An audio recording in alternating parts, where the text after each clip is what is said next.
आज का कक्षा का विषय है if you become a strong hand you will earn money in the share market. If you stay and remain a weak hand, you will lose money. अब प्रश्न ये उठता है कि जैसे मैंने कहा कि अगर आप शेयर मार्केट में पैसा कमाना चाहते हैं तो स्ट्रॉन्ग हैंड बनिए, अगर आप पैसा गंवाना चाहते हैं तो वीक हैंड बनिए। और जो ये स्वामी जी की कक्षा मैंने शुरू की है, इसका मुख्य उद्देश्य ये है कि अगर आप वीक हैंड हैं तो आपको मैं स्ट्रॉन्ग हैंड बना सकूं, जिससे कि आप शेयर मार्केट से पैसा कमा सकें। अब प्रश्न ये उठता है कि ये स्ट्रॉन्ग हैंड क्या होते हैं और वीक हैंड क्या होते हैं, और अगर आप वीक हैंड हैं तो स्ट्रॉन्ग हैंड कैसे बने। ये आज कक्षा का विषय है। देखिए, जो वीक हैंड होते हैं वो श्रेणी के लोग होते हैं जिनको शेयर मार्केट का ज्ञान नहीं होता, जिनको शेयर मार्केट के बिहेवियर के बारे में, ट्रेंड के बारे में कुछ पता नहीं होता, जिनके पास शेयर्स को बहुत दिनों तक रखने की क्षमता नहीं होती, जो मार्केट में इसलिए आते हैं कि सुनते हैं कि दूसरे लोगों ने पैसा कमा लिया, दूसरे लोगों ने शेयर मार्केट में पैसा लगा के वो करोड़पति अरबपति बन गए। वो वॉरेन बफेट को देखते हैं, वो रामदास अग्रवाल को देखते हैं, वो राकेश झुनझुनवाला को देखते थे, और उनको ये लगता था कि अगर ये लोग शेयर मार्केट से इतना पैसा कमा सकते हैं तो मैं क्यों नहीं कमा सकता। ये वीक हैंड्स होते हैं। लेकिन जो वीक हैंड्स ये जानने का प्रयास नहीं करते कि जो राकेश झुनझुनवाला में या रामदास अग्रवाल में या वॉरेन बफेट में या ऐसे असंख्य लोगों ने जो एक संपदा की आलीशान इमारत खड़ी की है, इसके पीछे उनकी कितनी तपस्या लगी है और उन्होंने किस प्रकार के गुणों को विकसित करने का प्रयास किया है और क्या क्या किया है, ये उनको नहीं पता। मैं एक छोटा सा परिप्रेक्ष्य आपको बताता हूँ। छोटा सा किस्सा मेरे दिमाग में आ गया जब मैं ये कक्षा ले रहा था। एक तालाब में 3 मछलियां रहती थी। एक मछली बहुत चतुर थी, स्ट्रॉन्ग हैंड थी, और 2 मछलियां जो थीं वो ज्ञान नहीं था और वीक हैंड थी। एक बार मछली पकड़ने वाला तालाब में आया और उसने जाल डाला। पहले जाल उसने डाला वहां पे जहां चतुर मछली थी, और चतुर मछली बिल्कुल चुपचाप निष्प्राय होकर लेट गई। तो मछुआरे ने सोचा मरी हुई मछली है और ये ले जाके क्या फ़ायदा, ये तो कोई खाएगा नहीं, तो उसने उसको छोड़ दिया। और बाकी जब 2 वीक हैंड्स थे उनके पास वो जाल डाला तो उन्होंने देखा कि ये चतुर मछली क्या कर रही है, तो वो भी चुपचाप लेट गई। और जब मछुआरे ने जाल डाला और पकड़ के ले गया। अब उन्होंने आपस में विचार किया, उन्होंने सोचा कि हमें तो ये पकड़ लिया मछुआरे ने, ये जो चतुर मछली थी जिसने मरने का नाटक किया था, इसको क्यों छोड़ दिया, क्यों माना कि हम मर गई, और हमको क्यों माना कि हम नहीं मरे, हमको पकड़ के ले गए। तो विचार करने में उन्हें पता चला कि जो चतुर मछली थी वो न केवल निष्प्राय होकर लेट गई थी, बल्कि उसने सांस भी रोक ली थी।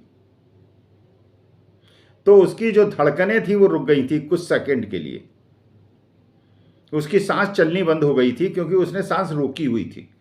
तो तब मछुआरे को लगा कि ये मछली मर गई है, इसको ले जाने से कोई फायदा नहीं। लेकिन इन्होंने देखा देखी जो वीक हैंड्स मछलियां थीं उसको देखा, चुपचाप लेट गई लेकिन सांस नहीं रोकी, इसलिए वो पकड़ी गई। अब प्रश्न यही आता है, अगर आप स्ट्रॉन्ग हैंड्स की नकल करके उनको देखकर ये कल्पना करेंगे कि आप पैसा कमा लेंगे, तो ऐसा होने वाला नहीं है। जैसे पहली कक्षा में मैंने आपसे कहा था, you cannot make wealth on borrowed knowledge. Borrowed knowledge, आप संपदा कमा सकते हैं, आप पैसा कमा सकते हैं अगर आपकी सेल्फ एक्वायर्ड स्किल और नॉलेज हो। सेल्फ एक्वायर्ड, मेरे से भी केवल इतनी आशा रखिए, इतनी अपेक्षा रखिए कि मैं आपको तकनीक बताऊंगा, मैं टेक्निक्स बताऊंगा, टिप्स नहीं दूंगा। अध्ययन आपको करना पड़ेगा। और अगर आप समझते हैं कि धन संपदा की आपके जीवन में महत्व है और आपको पैसा चाहिए अपने को समृद्ध बनाने के लिए, तो तपस्या तो आप ही को करनी पड़ेगी। मैं आपको केवल वो मार्ग दिखा सकता हूं जिसमें आप पैसा कमा सकें, जो मैं कर रहा हूं। खैर, वीक हैंड्स वो लोग होते हैं जिनकी मैंने आपको परिभाषा बताई। अब स्ट्रांग हैंड्स क्या होते हैं? स्ट्रांग हैंड्स कौन होते हैं? स्ट्रांग हैंड्स वो होते हैं जिन्होंने तपस्या कर ली है, जिन्होंने अध्ययन कर लिया है, जिन्हें शेयर मार्केट के बिहेवियर के बारे में पता चल गया है, जिन्हें मार्केट के सेंटिमेंट्स के बारे में पता चल गया है, जिन्होंने ये पेशेंस सीख ली है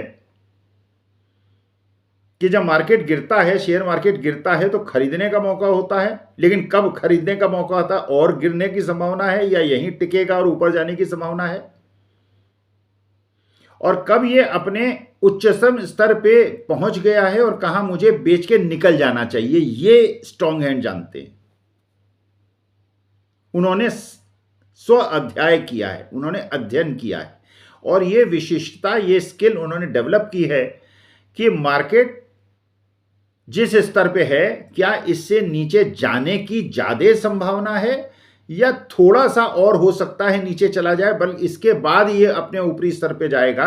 क्योंकि उन्होंने ये सीख लिया है, तो उन्होंने अपने रिस्क रिवार्ड रेशियो के अध्ययन के अनुसार, कितनी रिस्क लेने से कितना रिवार्ड हो सकता है, इसका अध्ययन करने के बाद शेयर मार्केट में आना और शेयर मार्केट से निकल जाना का निर्धारण किया है।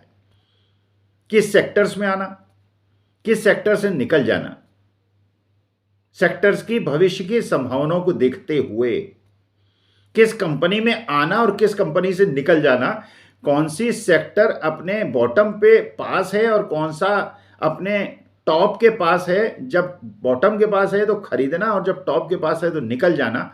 ये स्किल उन्होंने समझ ली है। कौन सी कंपनी अपने बॉटम के पास है जहां खरीदना, और अपने पीक के पास है जहां निकलना, ये उन्होंने समझ लिया है।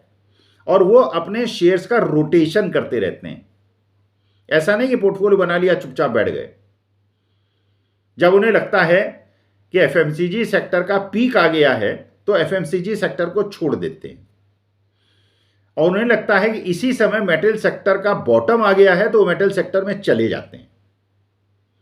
फिर जब उन्हें लगता है कि मेटल सेक्टर का पीक आ गया है, आईटी सेक्टर में टॉप आने वाला है, तो मेटल सेक्टर को छोड़ देते हैं, आईटी में चले जाते हैं।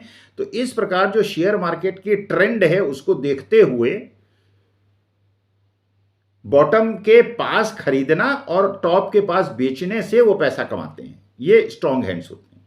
अब बिल्कुल एग्जैक्ट बॉटम और टॉप तो पता चलाना शायद किसी के लिए संभव नहीं है, लेकिन एक अंदाजा ट्रेंड से आपको पता चल सकता है, पास बिहेवियर से पता चल सकता है, सेंटिमेंटल चेन से पता चल सकता है, ट्रेड साइकिल से पता चल सकता है कि क्या हम बॉटम के आसपास हैं या हम टॉप के आसपास हैं, जिसकी तकनीक मैं आपको बताऊंगा। खैर, ये स्ट्रांग हैंड्स है। स्ट्रांग हैंड्स के पास इतनी क्षमता भी होती है कि शेयर्स को होल्ड कर सकें। जब मार्केट गिरे तो घबराएं नहीं और घबराहट में बेचे नहीं। वीक हैंड्स ऐसा नहीं कर सकते। वीक हैंड्स क्या होता है, जब मार्केट गिरता है तो क्योंकि उनकी आर्थिक स्थिति इतनी मजबूत नहीं है, सुनी सुनाई बात पे उन्होंने शेयर मार्केट में प्रवेश किया था, तो घबरा के मार्केट से निकल जाते हैं। तो हमेशा क्या होता है कि वीक हैंड्स तब खरीदते हैं जब मार्केट टॉप के आसपास होता है, और बेचते तब हैं जब वो बॉटम के आसपास होता है। और जो स्ट्रांग हैंड्स हैं वो बॉटम के आसपास जब मार्केट में पैनिक हो जाता है खरीदते हैं, और जब मार्केट टॉप पे चला जाता है, जब यूफोरिया होता है, तो बेच देते हैं। इसलिए वो पैसा कमाते हैं। तो जैसे मैंने पहले आपको कक्षा में बताया था कि वॉरेन बफेट का ये सिद्धांत कि when the market is panicky be greedy, and when the market is greedy be panicky. क्योंकि मार्केट जो है, शेयर मार्केट, ये पैनिक और ग्रीड के बीच का खेल है। ये लालच का और डर के बीच का खेल है। जब डर बहुत ज्यादा हो जाता है तो मार्केट का बॉटम आ जाता है।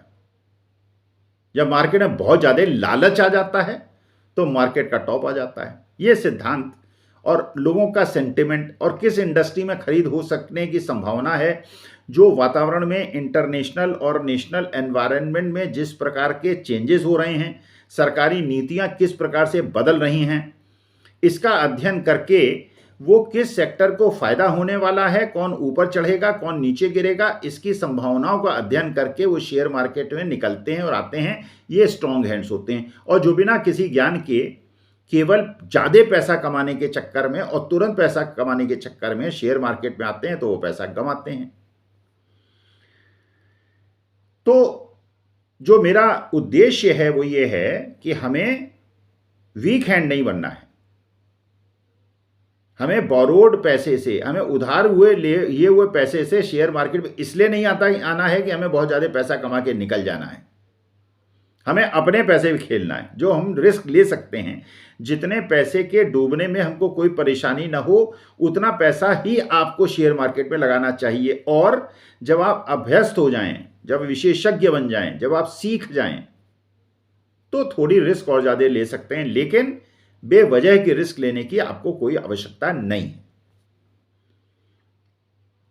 दूसरी बात यह है कि यह आपको मान लेना पड़ेगा कि शेयर मार्केट में ये ट्रेंड्स चलेंगी, ये बॉटम और टॉप्स बनेंगे। मार्केट में ऊपर नीचे होगा, चाहे ये शेयर मार्केट हो, चाहे गोल्ड हो, चाहे सिल्वर हो, चाहे कमोडिटी। आपको याद होगा एक जमाने में चांदी 70,000 पहुंच गई थी, फिर ये था कि 1 लाख पहुंच जाएगी और घट के 35,000 पे आ गई थी, फिर वो बढ़ के आज 70,000 के आसपास है। सोने के साथ भी यही स्थिति हुई थी, कहाँ 25,000 था, कहाँ बढ़ के 55,000 हो गया था, फिर घट के फिर 25,000 हो गया था, अब फिर 55,000 के आसपास है।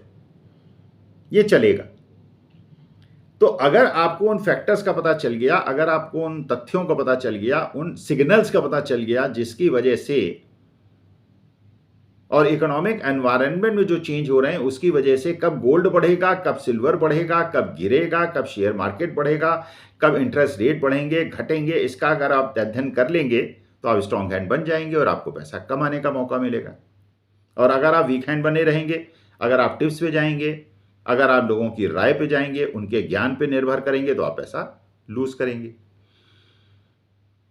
सो the basic issue that we have to understand and the total process, and we have to understand as to the fact that the weak hands in the share market or any market for that matter, whether they are dealing in currency, whether they are dealing in shares, whether they are dealing in commodities or whatever, weak hands always lose money and strong hands always make money. So what do I mean by weak hands and strong hands? Weak hands are those who do not have a self-acclaimed knowledge of the trends of that particular sector. You have not studied. You have not studied the behavior. You have not studied the economic environmental changes and the impact of the same on the prices of the share, the gold, commodity, silver, currency or whatever. So you are a weak hand if you don't have the skill, the knowledge of any sector, and you are dependent on some tips, and because you come in the market, because you hear that people have earned money on share market or commodity trading or currency trading, and you also want to make money, you also want to make a fast money, but for that you do not want to study the environment, study the skill and the correlation of the environment and the impact of that environmental changes on the prices of the currency, commodity or the share market. You will lose money. And the strong hands are who have all the knowledge, who have struggled, who have studied, who have understood the sentiments, who know as to what environmental and economic environmental, whether international or national, will have an impact on the prices of the commodities, the shares and the currency. And because of that, they try to enter the market when the sector or the commodity is near the bottom. They buy, and when the same commodity is near the peak, they sell. On what really happens, the weak hands normally buy when the market is near the peak and they sell when the market is near the bottom. So most of the people in the share market or the commodity market or the currency market, they lose money. And strong hands who are 4-5% of the total population, because they have understood the market, the sentiments and environmental changes and the correlation with the prices of that commodity or share, they buy when the panic is at the peak and sell when the euphoria is the peak. And that is why Warren Buffett said that the market is a fight, a contest between greed and panic.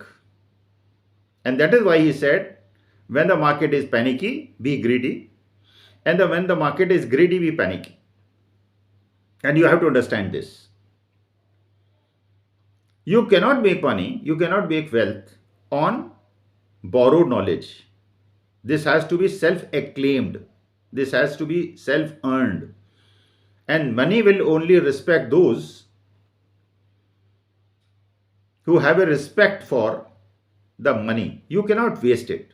It is your self-earned money. You have worked very hard for that money. So you don't even have to take advice of anybody. Even me, you don't have to believe fully. You only have to listen to me, ask questions. But ultimately, your objective should be only to improve your skills and knowledge. And for that, you are most welcome to ask questions, deliberate, discuss, argue, whatever. But ultimate objective of Swamiji ki class is to make you richer in your, and I want to enable you to make your own decisions, and decisions which are well thought of, so that you ultimately earn money and your family and everybody is happy. So weak hands are those who don't have knowledge, who don't have money to hold, who panic when the markets are falling. They become very happy when the markets are going up. And the strong hands are who are just smile when the markets are falling, and they are waiting for the opportunities that the panic and the weak hands sell, and when the market is near the bottom, they buy, and they buy huge numbers. So normally they buy when the market is near the bottom and they sell when the market is near the top. And that is why they make money. So I want to make you, I will do my level best. I do not know whether I'll be able to do that or not, to make you wiser, to make you a strong hand, and so that you make money. हमारे हिंदी में एक कहावत है, स्थित प्रज्ञ बनिए. स्थित प्रज्ञ का मतलब ये होता है, आप ऐसे छात्र बनिए जो सुख और दुख में न्यूट्रलिटी की स्थिति में रहे, न सुख में बहुत ज्यादा सुखी हो और दुख में बहुत ज्यादा दुखी हो, जो किसी भी संत पुरुष की और महान आत्मा के गुण हैं. क्योंकि अगर आप बहुत ज्यादा खुश में खुशी हो जाएंगे तो आप गलत निर्णय लेना शुरू कर देंगे, आपके अंदर अहंकार आ जाएगा. और आप बहुत ज़्यादा जब दुख आएंगे और बहुत ज़्यादा दुखी हो जाएंगे तो आप निराश हो जाएंगे, डिप्रेशन में आ जाएंगे, और उस समय आप कुछ ऐसे निर्णय ले लेंगे जो दूरगामी प्रभाव आपके लिए बहुत प्रतिकूल डालेंगे. You should observe, you should evaluate, you should study. You should study the environmental changes and the correlation of those environmental changes on the decisions that you are taking. And for that, that is why I had recommended in the earlier classes that you have to study a lot, ask questions, deliberate, ask to me, I'll give you answers, try to give you answers. I have my limited capability because of my age and my time, whatever, but still I will try. Some students had asked questions and I tried my level best to make small videos for them, because I do not want any student of my class to get disappointed, and if they ask any question I don't answer. I don't want that type of deliberation in my class. Read a lot, deliberate a lot, analyze a lot, ask questions, become expert, and within 6 months you are in a position to take a better call, earn money. And if that happens, I'll be the happiest person in the world. That what I earned from this Mother Earth, whatever I got from this society, and whatever I tried my best to return that back to the society, and I was able to do that. If you remember me after I'm gone, my dream will be fulfilled. I'll be a very happy person. So thank you very much for giving me the opportunity of talking to you. Keep asking questions, circulate my videos, because I want people to really take the benefit. It's not for humor, or it's not for any laughter or anything. It is only so that you make money, and ultimately you can use that money for anything you want because of your age and your characteristics and your society, whatever norms are there, whatever things are there. But first of all, you should have money, and I will try my best. I will not give you any tips, I will not give you any recommendations, only knowledge. I don't have vast knowledge, who have only limited knowledge, but whatever knowledge I will have, or I have, I will try to impart that to you, because I am a well-wisher of you. And kindly cooperate, circulate the videos, observe and listen to it fully, and take the benefit, ask questions. And if you want to criticize me, I don't have any problem. You are most welcome. You can do that decently, because of the age. And if you are elder to me, so I would accept any type of words that you speak for me. Thank you. Thanks a lot.